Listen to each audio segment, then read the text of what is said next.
कमाल अशरफ ने अपना नाम सुमित बता के मुझे प्रेम जाल में फंसाया था। एंड मैं चली गई थी। मैं उस टाइम 16 साल की थी, मुझे कोई जानकारी नहीं थी और मैंने ना ही कुछ छानबीन की थी। उसके बाद 2014 में मुझे पता चला था कि जब मैं प्रेग्नेंट थी तब मुझे पता चला कि वो मुस्लिम धर्म से बिलोंग करता है। एंड उस टाइम मैं प्रेग्नेंट थी, इस वजह से मैं ज़्यादा अपोज नहीं कर पाई और मुझे लगा कि मैं जाऊँगी भी कहाँ। एंड फिर उसके बाद फिर बेबी होने के बाद मैंने उस पर शादी का दबाव देना स्टार्ट किया, क्योंकि उसने शादी नहीं कर रखी। तो 2014 में मुझे ये भी पता चला कि उसके 5 बच्चे ऑलरेडी हैं, उसकी शादी हो रखी है पहले से, 5 बच्चे हैं उसके पास। बट उसके बाद फिर मुझे अपना फ्यूचर सिक्योर करने के लिए मुझे लगा कि मेरे बच्चे का और मेरा फ्यूचर भी तो कुछ है, क्योंकि मैं घर वापस जाने की हिम्मत थी नहीं मेरे में। तो मैंने उस पर दबाव डालना स्टार्ट किया कि मुझसे कोर्ट मैरिज करो, हमेशा टालता रहा। और अभी क्या कहते हैं 20 तारीख को उसने लास्ट मारपीट की थी। उसके बाद मैं मम्मी पापा के पास जाने का हिम्मत किया था, महिला थाना में गई थी, वहाँ से उन्होंने कांटेक्ट करवा के मुझे मम्मी पापा के पास भिजवा दिया। और मारपीट हुई थी लास्ट सितंबर में, 12 सितंबर को उसने मारपीट करके मेरा हाथ पैर तोड़ दिया था। उसके बाद मैं काफ़ी ज़्यादा रिजिड हो गई कि अब मेरे से नहीं होगा। और फिर मैं बहुत ज़्यादा उस पर प्रेशराइज करने लगी कि अब कोर्ट मैरिज करो, नहीं तो नहीं मेरे से आ जाएगा। एंड मेरे बच्चे के लिए कुछ मेरा हक दो, एक बच्चे के नाम का ज़मीन लिखो मेरा। इस चीज़ पे मैं बहुत ज़्यादा उस पर प्रेशराइज करने लग गई थी। तो उसने बहुत ज़्यादा मारपीट स्टार्ट कर दिया। एक बार मेरा कमर तोड़ दिया था, हाथ पैर तोड़ दिया।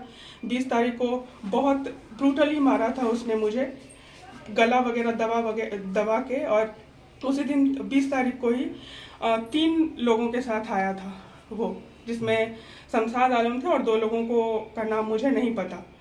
और वो जब आए थे तो मारपीट के दौरान गुस्से में उसने बोला था कि तू इसके साथ सो, उसके बाद मैं तुम्हारे से शादी करूँगा।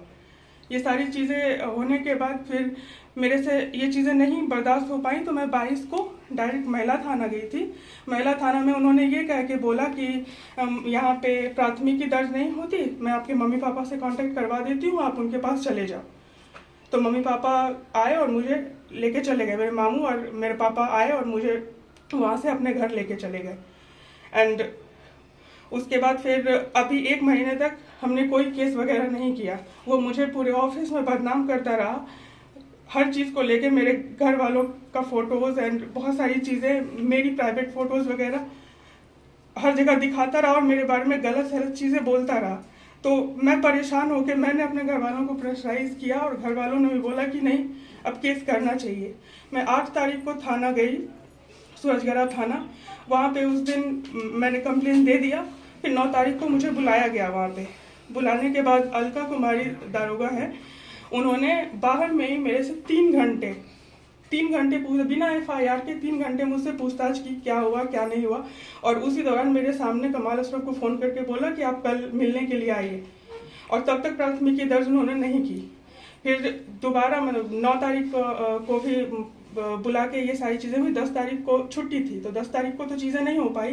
फिर 11 तारीख को हम लोग गए कि प्राथमिकी दर्ज करवाइए। तब फिर 12 तारीख को उन्होंने हमारे घर वालों के दबाव के कारण प्राथमिकी दर्ज की।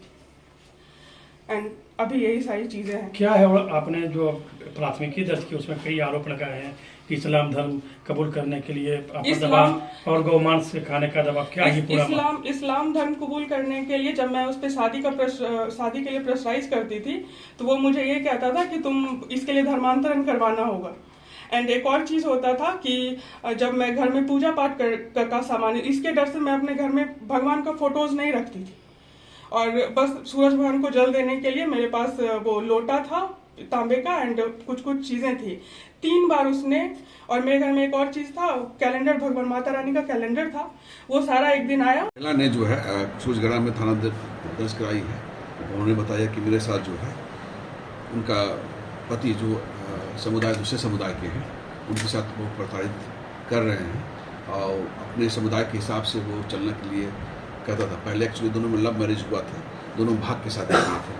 शादी के उपरांत जो है करीब 2012 के केस हुआ उसमें लड़की भागने का, फिर कोर्ट में उसका बयान हुआ और उसके बाद फिर साथ में रहने लगा। उससे एक बच्चा भी है दोनों का।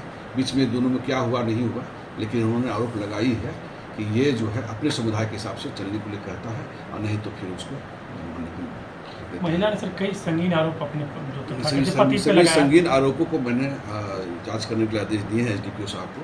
डीएसपी साहब इस पर जांच कर रहे हैं और करीबी से जांच कर रहे हैं। जो भी संगीन आरोप लगे हैं उसकी पुष्टि होगी, हम लोग गिरफ्तार करेंगे, उस पर कार्रवाई करेंगे। धर्मांतरण का भी आरोप लगाया कि धर्म परिवर्तन सारा मुद्दे पर हम लोग जांच करवा रहे हैं और हम लोगों ने उसकी केस दर्ज कर लिया गया है और उस पर कार्रवाई। टॉर्चर करने, मारपीट करने जी का हाँ। जैसे संगीन आरोप लगाया। बिल्कुल, मामले में बिल्कुल, सर अब तक क्या कार्रवाई हुई है सर? और आगे अभी हम लोग केस दर्ज कर लिए हैं और हम लोग उसका जांच कर रहे हैं। एक्चुअली ये मामला जो है उसका एक बच्चा भी है, 12 साल भी है, वो पढ़ लिख के शायद बीटेक भी की है और भागने के बाद साथ वो लड़का जो है इसको पढ़ाया लिखाया था। और जैसा कि जांच के क्रम में थानाध्यक्ष ने बताया कि वो कुछ पढ़ाई लिखाई भी की थी, कहीं कोचिंग भी करवाया था, दिशांत कोचिंग सेंटर में, कहीं भी पता नहीं कोचिंग था उसका। एनीवे जो भी मामला हो उसमें अगर ये मामला सामने आता है कि अगर किसी धर्म के आड़ में अगर हम धर्मांतरण कराने की कोशिश करता है तो उस एक्ट के हिसाब से भी हम लोगों ने कार्रवाई करेंगे और जितने भी संगीन आरोप लगाए हैं सबकी पुष्टि करते हुए अगर होती है पुष्टि उसके आलोक में उसके संदर्भ में जो भी धारा लगाएंगे वो धारा लगा के हम लोग उस पर सजा करेंगे। महिला काफ़ी डरी सहमी हुई और न्याय की मांग कर रही है लगातार प्रशासन से सर। तो हम लोग जितनी भी जांच करके उस पर हम लोग कार्रवाई करेंगे। सर आरोपी जो है वो पहले अपना नाम सुमित बताया था महिला को, उसके बाद अपना महिला धर्म के जैसे वो अपने आवेदन में लिखी है कि वो अपने नाम बदलते रहा, पहले सुमित रहा, पहले कुछ रहा। अभी क्या है कि वो आलम बन के इससे शादी किया, क्या किया पता नहीं, कि सुमित करके बाकी शादी किया, बाकी क्या शायद वो भी नौकरी करता है और ये महिला भी जो है वो शिक्षा विभाग में नौकरी करती है। तो इस मामले में भी हम लोग जांच कर रहे हैं कि धोखाधड़ी के भी मामले के हम लोग जांच कर रहे हैं। इस मामले में रजिस्टर्ड जांच- शादी है कि नहीं? क्या शादी जो हुई रजिस्टर्ड शादी है। ये तो जांच का विषय है, क्योंकि एक बच्चा भी है उसके साथ, बच्चा भी है, एक बच्चा उसके साथ, मतलब करीब 16, 15, 12, 13 में जो भागी थी उसके बाद कोर्ट में बयान उसके फेवर में ही दी थी, लड़का के फेवर में ही दी थी। उसके बाद साथ साथ रहने लगा, पढ़ाई लिखाई की, नौकरी भी की, कर रही है, एक बच्चा भी हुआ। तो सारे पहलू को भी हम लोग देख रहे हैं, लेकिन वो तो अलग पहलू है। मेन पहलू अगर इसके साथ जुल्म हुआ है या फिर इसके साथ कुछ गलत हुआ है तो उसके हिसाब से हम लोग एक्ट करेंगे।